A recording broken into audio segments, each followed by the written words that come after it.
If you're counting on Social Security to help you survive retirement, especially if you're already over 60 or getting close to that critical age, you need to stop everything and listen to what I'm about to tell you. I don't care if you've been cashing those checks for years or if you're just now planning when to file.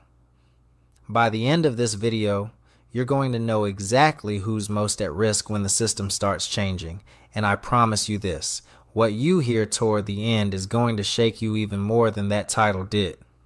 So don't skip ahead, don't scroll away. This matters too much. Now, let me be crystal clear right from the start. There's no official letter from the Social Security Administration landing in mailboxes saying your payments are getting slashed in December. But here's what you need to understand. That doesn't mean you can relax. Because while the big, dramatic, across-the-board cuts are still projected for 2034, maybe sooner if Congress keeps kicking this can down the road, the early warning signs, the quiet shifts that set that future in motion, those are happening right now. And December might be the month that matters more than anyone's talking about. I'm Tony, and for years I've been helping people just like you cut through the noise and understand what's really happening with Social Security, Medicare, and the benefits you've earned after decades of hard work. I don't get my information from social media rumors or clickbait headlines. I read the actual trustees' reports from the Social Security Administration, the Congressional Budget Office projections, and the Treasury Department briefings that most people never even know exist. My job is to translate that into language that actually makes sense for your life, for your retirement, for your peace of mind. And right now, that peace of mind is under serious threat for a lot of people who don't even realize it yet. Here's the situation. The most recent Social Security Trustees report says exactly what it's been warning us about for years. Without action from Congress, the trust funds that pay your benefits will be depleted around 2034. When that happens, benefits could be automatically reduced by roughly 20% across the board. That's not fear-mongering. That's not a conspiracy theory. That's straight from the government's own documentation, sitting right there on their website in black and white. Now I know what some of you are thinking. Tony, that's still years away.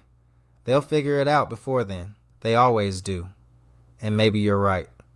Maybe Congress will act. But here's what scares me and what should concern you too. Before any massive system-wide cuts ever hit everyone at once, smaller changes always hit specific groups first, and those groups aren't necessarily the ones you'd expect. It's not always the poorest Americans or the youngest workers or the newest retirees who feel it first.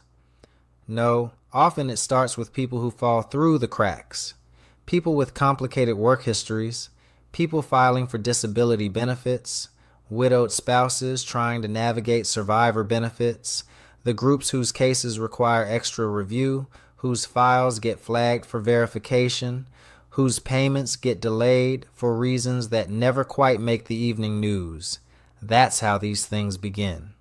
Not with a press conference or a headline, but with a letter in your mailbox, a missing deposit in your bank account, a benefit statement that doesn't quite add up. Let me tell you about my mom. She worked for 30 years as a nurse, putting everything she had into taking care of other people. When she finally retired and applied for her Social Security, there was a problem. Turns out, 3 years of her earnings from the early 90s weren't showing up in the system correctly. She spent 4 months going back and forth with the SSA, digging up old W-2s, calling offices that never answered, filling out forms that seemed designed to confuse her. 4 months where her benefit amount was in limbo because of a paperwork error that wasn't even her fault. And you know what the scariest part was? She almost gave up. She almost just accepted whatever number they gave her because fighting the system felt impossible. That's the reality for so many people. And when the system gets tighter, when budgets get squeezed, when the pressure increases to slow down benefit payments, that kind of bureaucratic nightmare doesn't get better, it gets worse. So let's talk about December specifically because this isn't random timing. December is when federal agencies finalize their year-end budgets. It's when Social Security reports its annual financial status. It's when internal policy adjustments often get implemented quietly without much public fanfare to keep spending on track. If there's ever going to be a moment for small strategic changes that affect certain groups of beneficiaries before anyone calls it a cut, December is that moment. It won't look like a cut. It'll look like processing delays, stricter verification requirements, more claims kicked back as incomplete, benefit calculations that suddenly require additional documentation. These are the ripples that happen before the wave crashes. So who feels those ripples first? Let me walk you through the groups most at risk right now. Number 1, new applicants for disability benefits, specifically SSDI. The backlog for disability claims is already enormous. Approval rates have been declining for years, and as we head into December with agencies under pressure to control costs, that scrutiny only intensifies. If you're filing for disability right now or planning to file soon, expect your application to be examined under a microscope. Expect months, possibly years of waiting. Expect more requests for medical records, more follow-up appointments, more reasons to delay your approval. Number 2, people with complicated or inconsistent earning histories. Maybe you worked part-time for several years. Maybe you were self-employed and your income varied wildly. Maybe you had periods where you weren't in the system at all. Your benefits are absolutely legitimate and earned, but your file doesn't fit the neat standard template. And when a system needs to slow down approvals or freeze costs, the easiest targets are files that require extra review. Not because you did anything wrong, but because complexity creates opportunity for delay. Number 3, early claimants who are still working.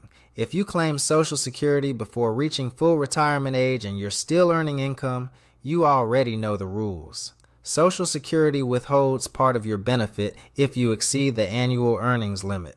But here's what most people don't realize. That limit can be adjusted during budget cycles. It can be tightened without much warning. Suddenly, more people find themselves with benefits withheld, and it's not framed as a cut. It's framed as an earnings adjustment or a temporary withholding pending verification. And number 4, this one surprises people. Survivor beneficiaries. Widows, widowers, dependent parents receiving benefits based on someone else's work record, especially if you remarried or have multiple income sources. These claims are inherently complex. They involve cross-referencing multiple records, verifying relationships, calculating layered benefits. When the system tightens, complexity becomes risk. Your claim might get temporarily suspended pending verification. Your payment might be delayed while they review your file. And suddenly, the money you were counting on isn't there when you need it most. Here's the hard truth nobody wants to say out loud. These early moves don't come with a press release. They come quietly. An envelope in your mail. A pause in your direct deposit. A notice that says action required without much explanation of what that action actually is. And this winter, as Congress wraps up another year of budget gridlock and partisan fighting, is exactly when these quiet adjustments tend to slip through. Now maybe you're thinking, okay, Tony, but I don't fall into any of those categories. I'm fine. And maybe you are, for now. But here's what history teaches us. Once a system starts tightening, the pressure eventually spreads. It reaches people who thought they were safe, people who assumed this doesn't happen to folks like me. The good news is you're here, you're watching, you're paying attention, and that alone puts you miles ahead of most people. I'm here every single week breaking down these updates so you're never left in the dark. I don't do hype, I don't peddle fear for views. I give you the information you need to protect what you've earned and plan for what's coming. If that's valuable to you, I'd be grateful if you'd subscribe, because we're heading into some uncertain years and having a trusted source you can count on is going to matter more than ever. So here's what you need to do right now, today, before anything changes. First, log into your My Social Security account at least once a month. Check your earnings record. Make absolutely sure that every single year you worked is showing up correctly. An error there, even a small one, can cost you hundreds of dollars a month for the rest of your life. Second, keep your banking information updated. Make sure the SSA has your current address, your current phone number, your correct direct deposit details. Because if they need to contact you and they can't reach you, that delay can turn into a disaster. Third, watch for letters marked action required. Don't ignore them. Don't assume it's junk mail. Open every envelope from the Social Security Administration immediately and respond to every request they make, even if it seems redundant or unnecessary. Fourth, if you file for disability, supplemental security income, or survivor benefits, stay on top of every single document they ask for. Most delays come down to something as simple as one missing piece of paper. Don't let that be you. And finally, trust your instincts. If your payment is late, if something feels off, if you get a call or a letter that doesn't make sense, don't brush it off. That might be an early warning sign, not of the whole system collapsing, but of it straining. And when systems strain, the people who are most prepared, who have their files in order, who stay alert, those are the ones who weather the storm. Let's zoom out for a second and talk about what this really means. We're living through a period of massive economic uncertainty. Inflation is hitting retirees harder than anyone else. Medicare costs keep climbing, housing is unaffordable, and the one thing millions of Americans have counted on for generations, Social Security, is showing cracks in the foundation. But here's what I believe. We are stronger than the systems that try to fail us. We are more resilient than the politicians who ignore us. And when we look out for each other, when we share information, when we refuse to be caught off guard, we create a kind of safety net that no government program can replace. You've worked your whole life for this. You've paid into the system for decades. You've earned every single dollar of those benefits. And you deserve to collect them without fear, without confusion, without fighting through bureaucratic nightmares just to get what's rightfully yours. So imagine this for a moment.